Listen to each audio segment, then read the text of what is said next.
looking for people to be working for the future. I'm going to be pretty short. And I didn't work on other settings like that. So, like Liz and Frank. My dad has a I've known he's very, very rich. He loves to invest in things.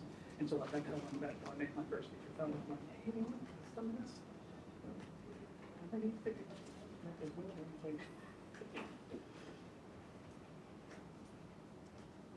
This one's going to be smaller. I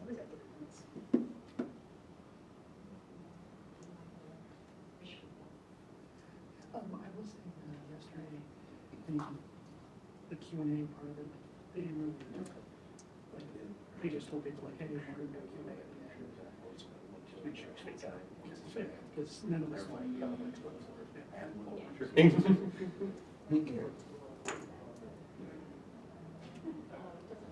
Stop doing it during a while, but then in class. Students. No, not Same shit.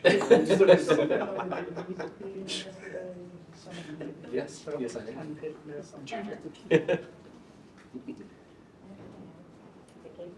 That's water. There you go. Glad you know. Yeah, when I was teaching at the high school, I so I just unintentionally wore the same outfit like 3 weeks in a row. That was just Tuesday. Yeah. How many minutes in? Because you finish up and go, okay, we have no time for Q&A. After the migration, I might look back and get some more teaching, but my workload's not getting any lighter, so.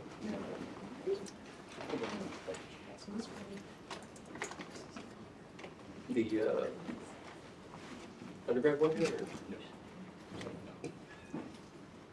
Hi, welcome. We still got about a minute, but I thought I'd do the pre-session thing that I'm sure you guys are all tired of hearing at this point, which is Charleston has code of conduct. Hopefully you've all reviewed it online, and we want to make sure everyone was aware of that and follows those instructions. And also the sessions are being recorded. The smaller rooms don't have microphones, so when you ask your question,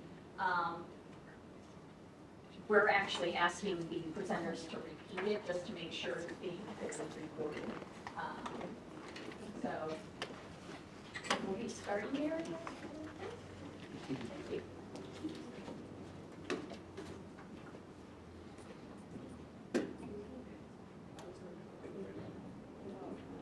Hmm?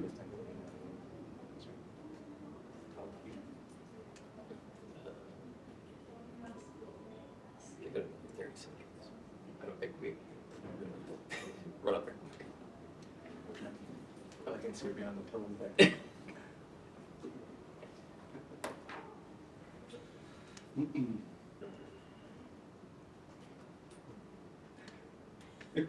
Morning, Maggie. Thanks, Maggie.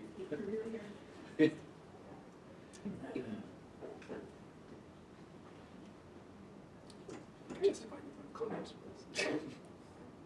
Well, it is 9:40, so I guess we. Oh, is this all? There it is. Okay. Ooh. Good morning, everyone. So, allow us to introduce ourselves. I am Joseph Coivisto. I am the head of consortial digital initiatives at the University of Maryland, working with the USMAI Library Consortium. And my name is Jordan Sly. I'm also with the University of Maryland. I'm a research and instruction librarian. Okay, and our presentation today is titled The Closed Loop Academic Publication and Data Surveillance Conundrum.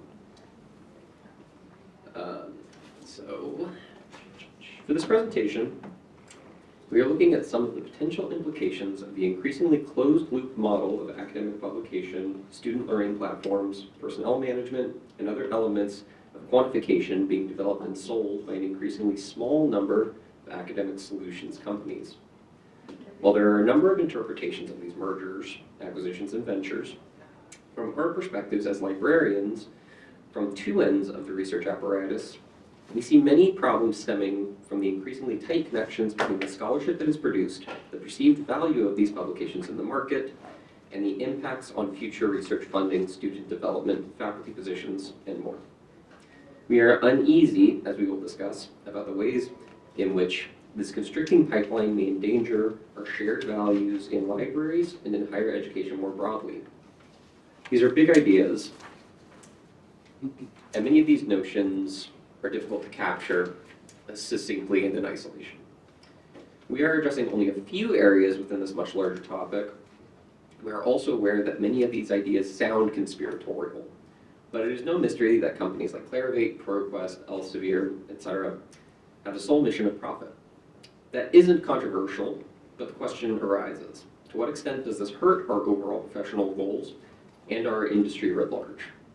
It appears to us, at least, that some of these companies are seeking the data-centric models familiar in big tech, but ignore, or at least are uncritical about, the lessons that we've learned through the actors in that space. So, just as a quick outline, we'll illustrate some of our animating questions first. These are the things that drove us towards this work. Then we're going to highlight a review of the literature. It's a select review. It's not going to be totally comprehensive, but it kind of points a direction of where we're going. And we're going to discuss the sort of development through some major examples that brought us to this study. We're going to go from there.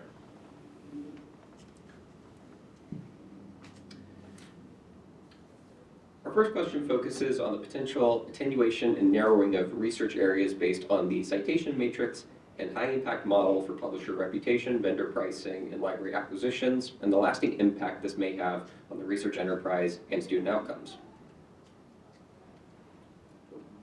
Sorry. There we go. Okay.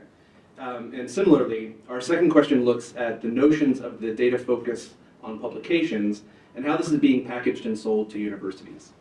Importantly, this is not just in the form of research databases, but also in the form of metrics counting for promotions and other human statistical purposes within the university. The question is essentially threefold.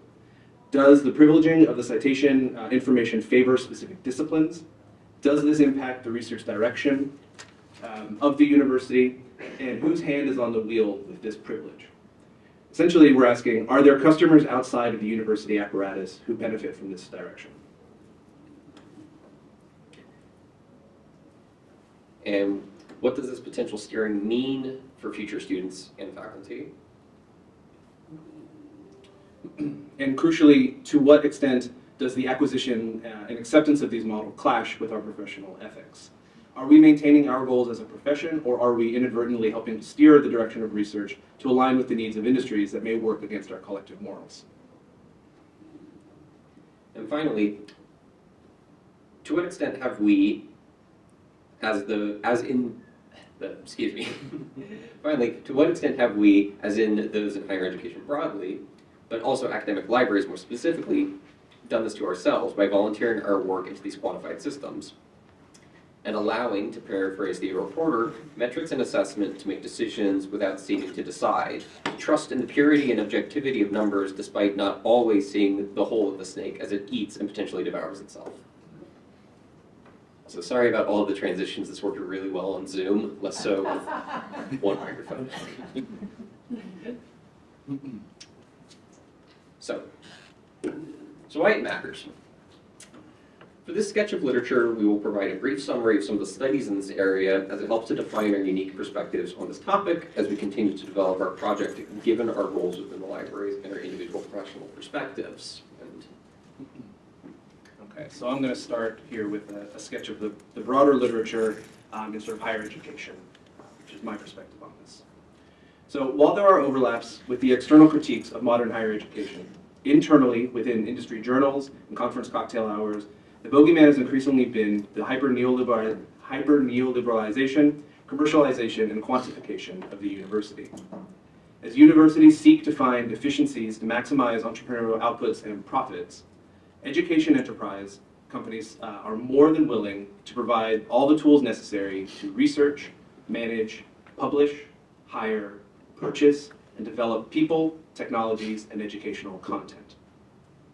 To many, the quantification of the core mission of the university, which is to educate, is effectively anodyne as the rankings and the prestige that follows allow the selectivity both in the hiring of professors and in the selection of students to create an elite university setting. As Pierre Bourdieu showed in his 1984 ethnographic study, Homo Academicus, however, this is not an evenly distributed sentiment, as the hierarchies of academic power are not distributed to all areas of the university equally. Central to Bourdieu's work is the notion of power, prestige, and privilege within the universities he studied. The book itself is, of course, highly contextualized by its time and location, but Bourdieu's insight about the constricting influence of academic power is relevant. Bourdieu notes that the power of certain academics, by discipline, by impact, by status, has something of a stultifying effect on the development of research, as the burden of this prestige hinders alternative work. Extrapolating this to today, we can think about the use of tools like Web of Science, which allows researchers to bother only with the most highly cited literature relevant to their field, which is, of course, a self-repeating cycle that privileges certain researchers, journals, etc., more than others. What is important here is the monetization of this prestige power cycle of the Homo Academicus, both internally to the universities and to the external enterprise vendors. Bourdieu discusses the insular power dynamics of the university and the academic apparatus, but bringing the study up to date would require an examination of the more global cycle of information.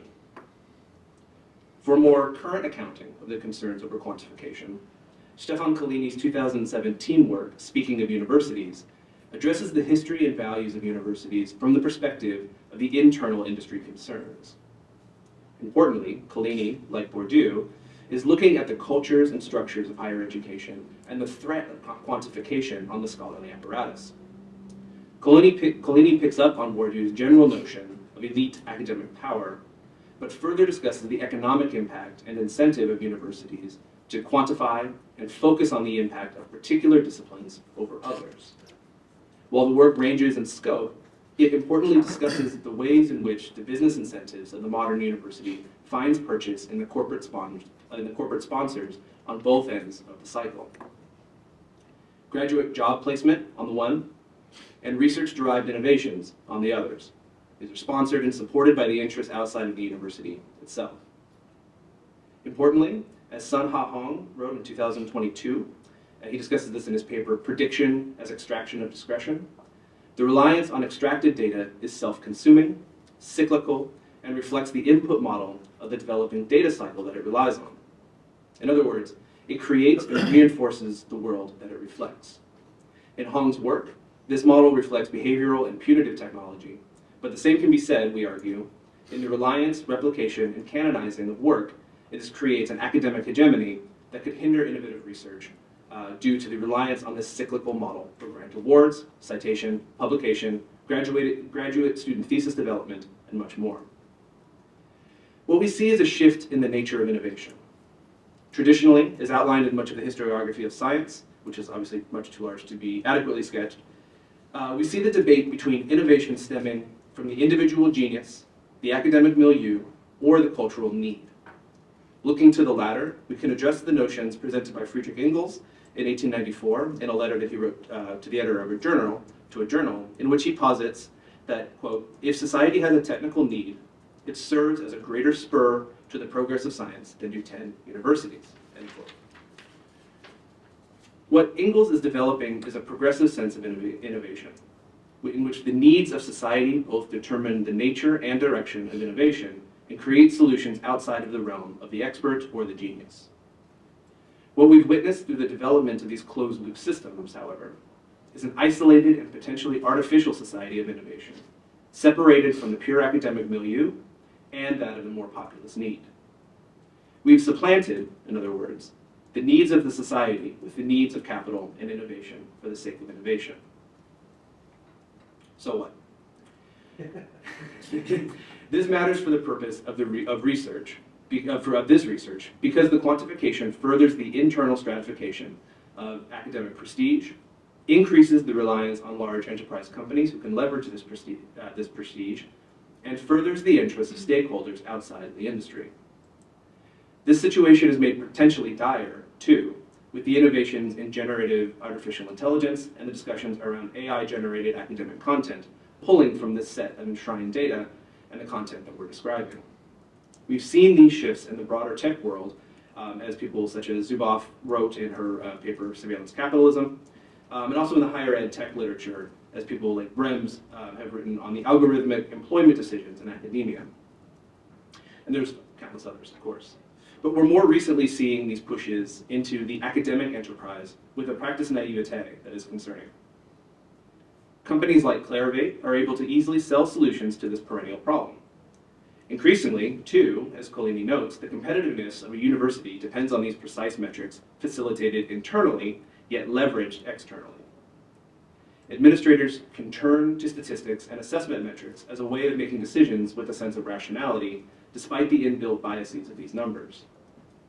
Theodore Porter's 1995 work, Trust in Numbers, is a highly useful study for thinking about the ways in which these seemingly objective measurements belie the inequities demonstrated by Bourdieu. And Collini adds a perspective from outside of the university to avoid conspiratorial self-victimization. As Collini discusses, the values of a university reflect the revenue stream, and as Porter discusses, the metrics working towards a positive reaffirmation of this focus. In other words, the quantification of university values allows an abstraction that works to justify a particular set of needs of the university apparatus through the guise of routine assessment and rankings, and enforces a potentially stultifying hegemony and standardization that continues the funnel of academic power and prestige discussed by Bourdieu.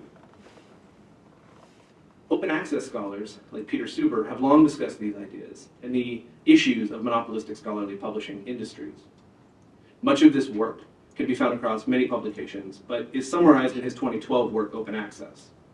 Suber and many others address this publication conundrum of prestige, citation tracking, and impact, and note that this is one of the more difficult hurdles to clear in the way towards a more equitable publishing landscape.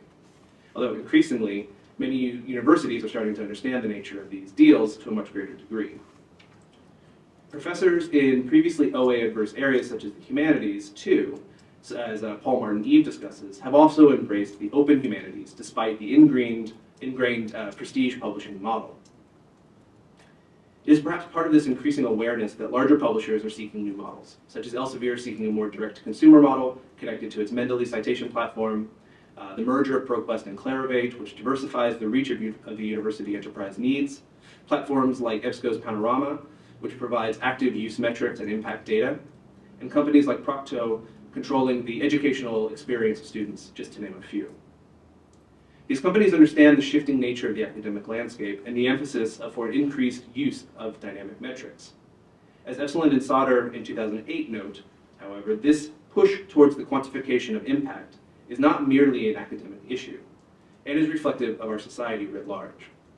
They emphasize the importance of what this says about us from a sociological perspective, as we, both in universities and outside, are more focused on the, quote, correctness of data, as opposed to questioning its construction, as we continue to enforce what they refer to as, quote, an ethics of numbers. This ethics of numbers contains our values as institutions. Working from a similar notion to Bourdieu, but from a frankly more scientific and rigorous methodological perspective, Callahan, Weers, and Weber in 2002 found that the impact factor and prestige of the journal outweighed the value of the scholar themselves within a sample set of papers that they tracked. This is important. As Collini and others have shown, the rise in metrics and quantification has benefited the publishing industry in what might be an outsized way. The favoring of the journal as a method of citation analysis demonstrates the control over the publication and the availability of these journals is a way to ensure the demand and profitability. From a university perspective, the striving for faculty to perform within these journals then becomes a metric cycle of outlay, talent development, and research material procurement. Again, what these educational enterprise solutions are seeking. Carpenter, Cohn, Sarli, in 2014, highlight these metrics to enhance the promotions and tenure processes and to aid in the obtaining of research funds and grants by emphasizing the role of bibliometrics as a pragmatic way of demonstrating researcher value above the noise of the academic publishing morass. As a result, however, they too found that the journal prestige and impact were more important than the reputation of the researcher themselves in the overall citation index. Klein and Chang in 2004 found that this citation emphasis on specific journals deemed high impact through the SSCI additionally showed some evidence of citational bias, that by following the high impact citations, scholars were unintentionally promulgating a strain of academic ideology that favored specific disciplinary interpretations and not others. Again, this demonstrates some of the danger of the winnowing out of research avenues in favor of prestige citation metrics and the appearance of academic favoritism. Critically, to the author's point, this all happens within the opaque black box of proprietary information. Additionally, as Poseda and Chen in 2018 discuss, the move to open access by many universities has caused the big publishers to seek additional sources of revenue and to consolidate control and market share through mergers and acquisitions, specifically looking at Elsevier, Wiley, Taylor, and Francis, and the ways that these consolidations shored up the academic publishing apparatus and developing tools to ensure that customers are driven towards these products. Crucially, they also found that the university strategies and research funding followed the metrics of high-impact research provided and supported by these companies. As Grossman and Brems in 2021 discuss, the cost creep incurred by libraries reflects this pivot. Increasingly, the enterprise companies are spending huge amounts on lobbying, technology, and direct-to-consumer initiatives, in addition to contracts and other things, government research, private research organizations, that sort of thing. As well as researching and implementing differentiated costing models to ensure profit through offset models that shift payments from the back end to the front end of the research cycle. As we said at the beginning, this all makes sense, of course, from the perspectives of these big publishers. It's not an evil practice, but it's one that detracts from our shared values and goals as research institutions. Okay. So where do we find ourselves as libraries and librarians in this evolving environment of scholarly datafication and the production/consumption cycle of data-driven impact? Consider Jeff Pooley's recent article, Surveillance Publishing, out just this year in the Journal of Electronic Publishing. In light of ProQuest's acquisition by Clarivate, Pooley presents surveillance publishing as a descriptor for companies that derive revenue by peddling predictive solutions to research questions based on aggregation and analysis of research behaviors, be it searching for and accessing publications, research creation and publication, or citation. Surveillance publishers are incentivized to bring insights to market that have been derived through user behavior tracking, distant machine reading of the scholarly corpus, and impact metrics, all of which are aggregated and churned through the alchemical cauldron of trade secret protected analytical processes and algorithms, or as Pooley puts it, minting money from behavioral byproducts. This methodology brings with it the numerous attendant issues of seeding control of scholarly communications and material evaluation to black box systems. Inherent bias and algorithmic racism, sexism, and more enter into a self-amplifying feedback cycle in which corporate-sourced assessments infect every corner of the scholarly practice: hiring, promotion, tenure, grants, citation, and publication. Such datafication and the insights made thereof, as was laid out by Jordan, are not objective measures, despite our collective habit of reflexively viewing quantitative and algorithm-based methods as beyond the messiness of subjective human insight. I would add to Jordan's points, Doherty, Nguyen, and Illingworth's conclusion that the relationship between scholarly quality and of scientific journal articles and citation counts is inconsistent and, at best, and at worst, biased and misleading. So when we buy into these evaluative and infrastructural systems, we risk establishing a scholarly environment in which up-and-coming researchers are incentivized to perform in ways that align with the corporate algorithmic interpretive lens rather than with the traditional academic values of scholarly rigor and societal impact. All the while, we help to perpetuate this cycle by pumping the system full of more and more of its vital life source, cash money. We, the academy, have become the product and consumer all in one. So I ask again, where are libraries in this? With the acquisition of ProQuest, Clarivate not only acquired a considerable cache of content, but they also obtained the corporate keys to library infrastructure through Ex Libris, one of the major producers of integrated library software, and one of which we happen to use at the University of Maryland. Now under the Clarivate corporate tent, Library systems represent yet another data point to be fed into the scholarly insight machine. Additionally, and perhaps more alarmingly, libraries, at least through their software, now become an additional module of monolithic corporate offerings for higher education software solutions. Through centralization and integration of libraries into a single suite of tools, through centralization and integration of libraries into a single suite of tools which offer full coverage for university needs, enterprise management, library services, faculty performance tracking, tuition, fees management, and more, claims of efficiency and seamless integration can be realized. But what for us would appear to be a seamless user experience is for Clarivate a seamless data collection activity.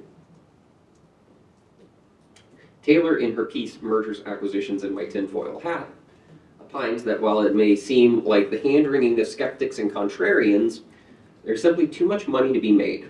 Library systems themselves do not represent a growth market, and publishers have essentially pushed library collection budgets past the breaking point with subscription fees. Now, with the inclusion of libraries and the corporate holdings of academic insight firms, there appears to be yet another piece of the carcass to be used. Of course, this represents an ethical concern regarding patron privacy and extractive capitalist approaches towards user data, in light of the fact that we already know library vendors collect, aggregate, and reuse data and data-derived insights. It's also not a fanciful hypothetical. Now we are faced with a reality in which data extraction and capitalization are not only lucrative, but also very, very convenient. The convenience is only furthered by the almost universal transition of library software to vendor-hosted software as a service models, in which libraries use systems on servers that are beyond our control and scrutiny. Aside from vendor disclosures and assurances, we won't know what data they're collecting or how. But we will know that the collection process will be one step less complicated as the data already lives on their machines. In fact, a recent event transpired in which it came to light that a certain subset of EBSCO Discovery user data was being collected unbeknownst to the users and their libraries.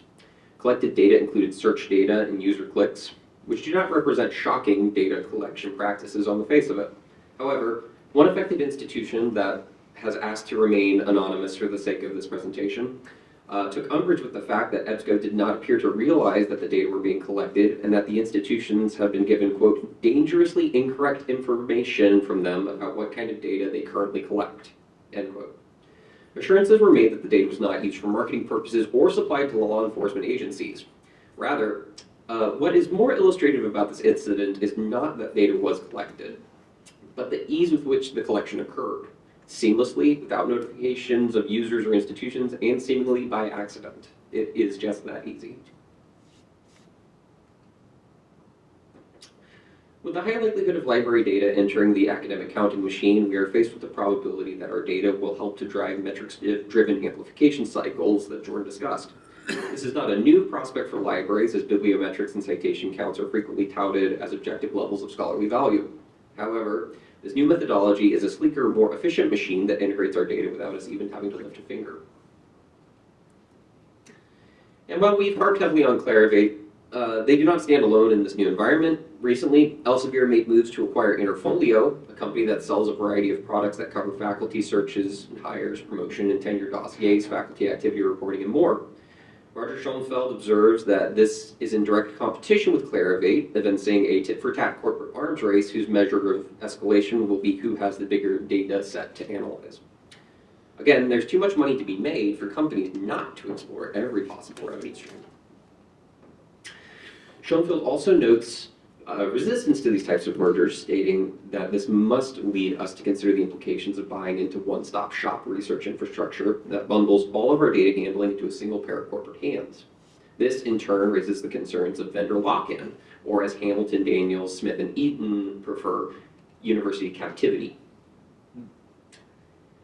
As more and more key institutional infrastructures are coupled into monolithic service providers, the barrier to transition to an off-suite platform coerces libraries into making decisions based on the inertial pull of the quote-unquote company store, rather than our organizational needs and professional ethics.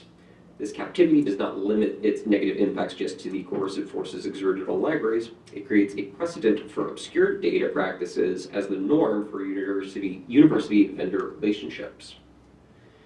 Expanding on Frank Pasquale's work, Black Box Societies, Tracy McMillan Cotton cautions that such vertically integrated software as a solution approaches to service provision, especially in the academy, creates a norm of administrative opacity that enables private data worlds that can evade democratic inquiry while ratcheting up extractive practices. Our institutions underwrite this extraction in the name of cost saving and efficiency, and we are fed the byproducts of this system that we can't evaluate or likely escape, which then drives researcher and library behavior as well as profits. In her 2021 book, A City is Not a Computer, Other Urban Intelligences, Shannon Mattern reminds us that procurement is political, both in the police department and the library. As every aspect of higher education, from the library to faculty activity tracking, to promotion and tenure, to research, to impact assessment, so all of this becomes the target of techno-solutionist ideals of data connectedness and efficiency. We must consider the ethical and political implications of the technologies that we underwrite through our data and our dollars. And coming from a public institution, we are speaking of public taxpayer dollars. Our dollars and data no longer exist within a silo of library-centric needs and uses, but rather help to feed the larger insight machine that, as Jordan so eloquently laid out, can have deleterious effects on scholarly behavior. As institutional data is conveniently and efficiently collected through vendor surveillance and fed back into the institution at a hefty premium, we as librarians, through our procurement decisions, are implicated for our contributions. These metrics and insights shape behavior and demand, leading us to acquire journals because of impact, because they get cited the most, because they have the most impactful articles, because they court the most prestigious research, because their insights indicate what are the most impactful areas of scholarship, because we bought the most impactful journals, and so on, and so on, and so on. As the trend towards vertical integration of ILS vendors, publishers, activity trackers, enterprise management solutions, and so on continues, the impulse to chase visibility within these vendor-supplied models becomes less a pursuit of efficiency and more of an echo chamber whose reach is comprehensive within the academic landscape, one that we are subsidizing with our data and our money.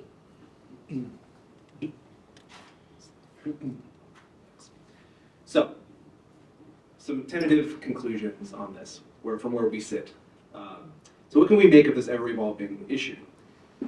On the one hand, from the perspective of libraries, we have to refrain from conspiratorial thinking. It's not surprising or controversial that for-profit enterprise, database, and academic platform companies are seeking to turn a profit. But we should remain vigilant of that is academia's, willingness to find the easy and convenient solution uncritically or without considering the longer-term effects of what they're selling. As we've sketched here, there are many lessons to be learned from the tech world that have dealt with many of these same issues. And technologists and philosophers have spilled a lot of ink thinking through the near-term and long-term ramifications of these issues. We can look internally, too, at our own recent history in academia to forecast the imminent impacts of an industry whose sole purpose is to profit from our output by repackaging and reselling our products, our own products. We've seen in academia the increasingly blind reliance on data and quantified metrics to inform all aspects of the university enterprise, from research to personnel management to hiring, all of which is reliant on a feedback loop of predetermined by expectations set and reinforced through the products chosen in order to make these elements easier to assess.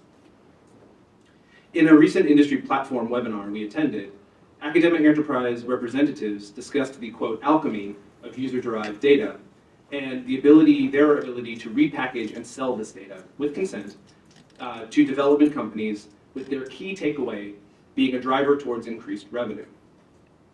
More to the point, they had learned the lessons of the tech industry, and more specifically the social media companies, and understanding the data that we generate can be used to target us, to sell to us, to use us for further development.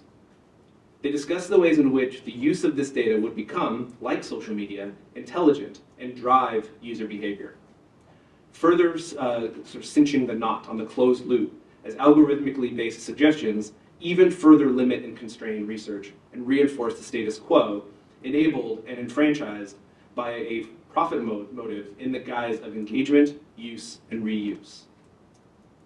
As we've discussed, our collective buy-in to these platforms demonstrates our complicity towards these ideas that, for the sake of ease and assessment, we in academia are willing to create and utilize a closed loop system in which our research, our personnel management, our funding opportunities, our university strategic goals and initiatives, and more are constrained and contained, maybe even trapped within this closed loop. We see it as our goal to ask provocative questions of this, not necessarily to solve problems. And I hope that in some of the question and answer, we can address some of the issues that we discussed. Thank you.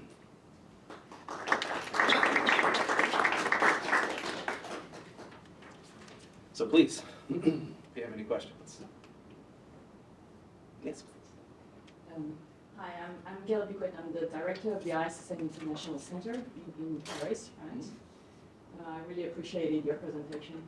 Thank you very much. I wanted to know, because I've seen that you had a paper in front of you, whether it will be published somewhere, or have you already found a venue for publication? That's my first question. Yeah.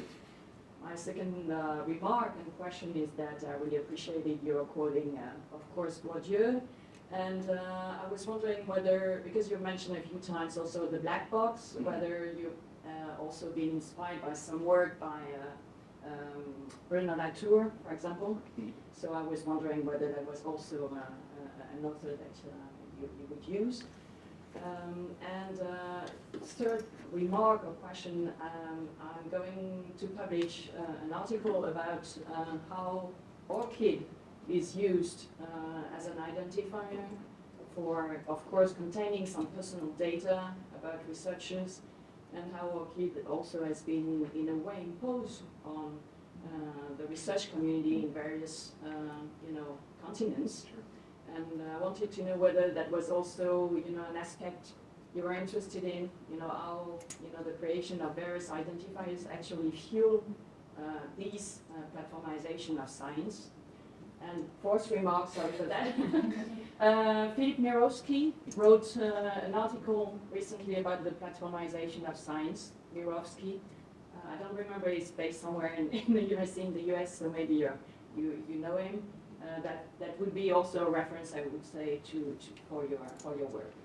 Great, thank you. That's a great suggestion there. We can kind of go back and forth on. We kind of go back.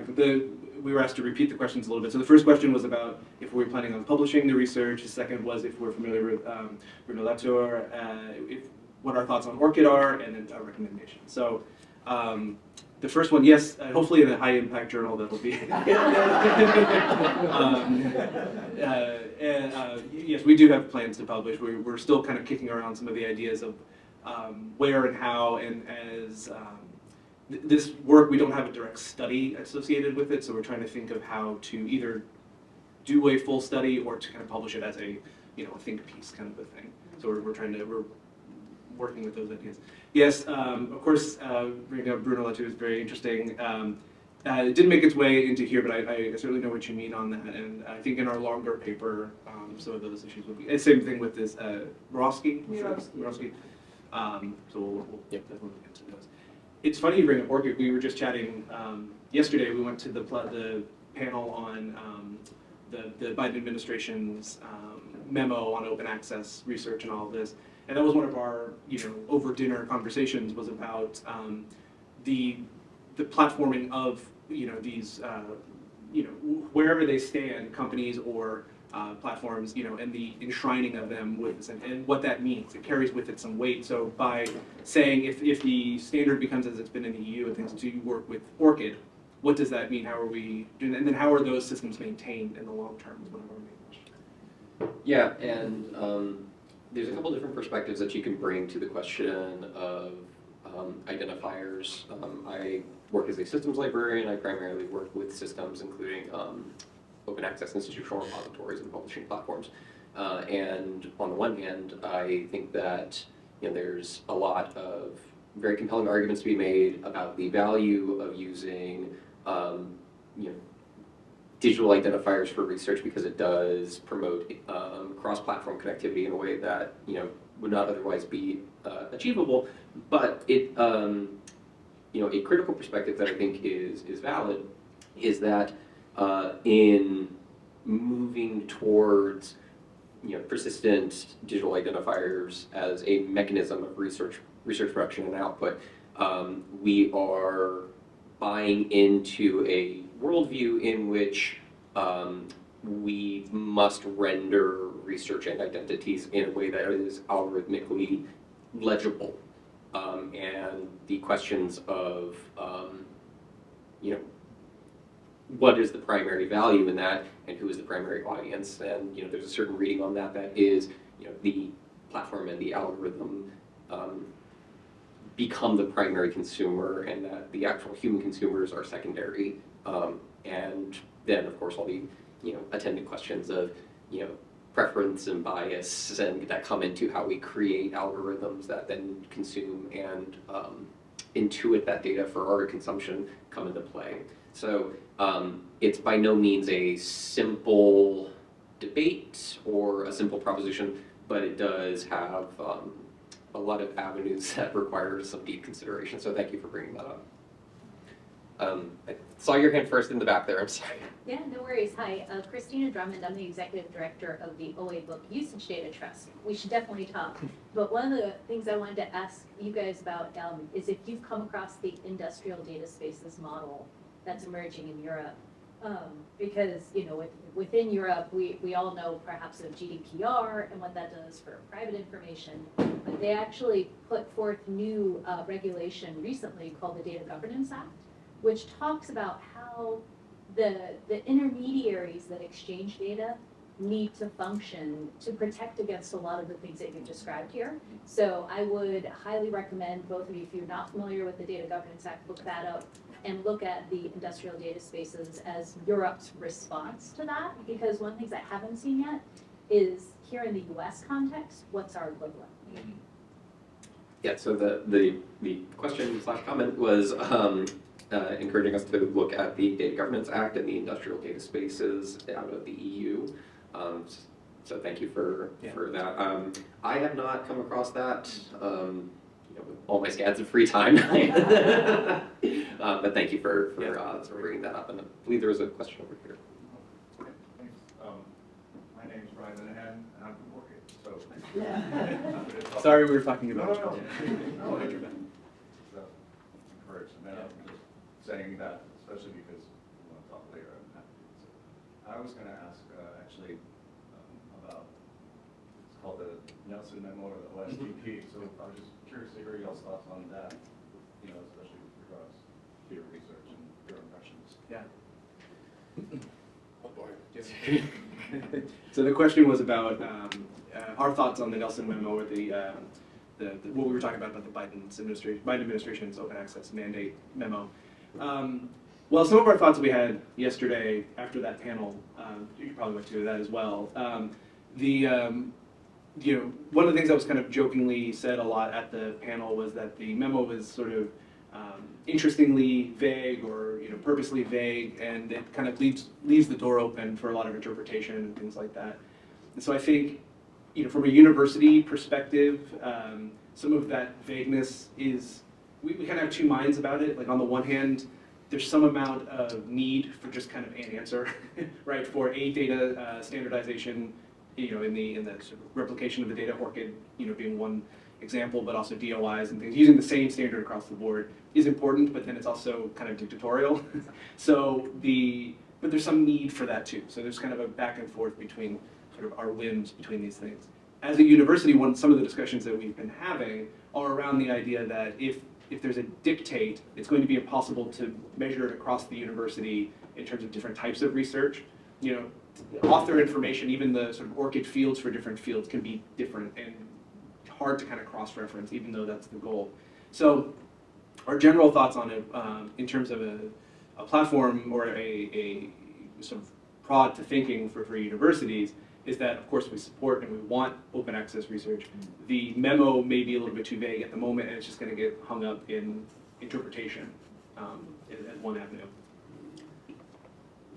I would also add that as a part of my university's publishing access and contract terms working group, you know, we're very heartened to see this because it aligns with our activities to establish a university-wide equitable access policy and gives us a little bit more influence on campus, because not only can we say this is campus policy that we've created, we can also say that it is in alignment with forthcoming laws and governmental influence. So we are encouraged by that.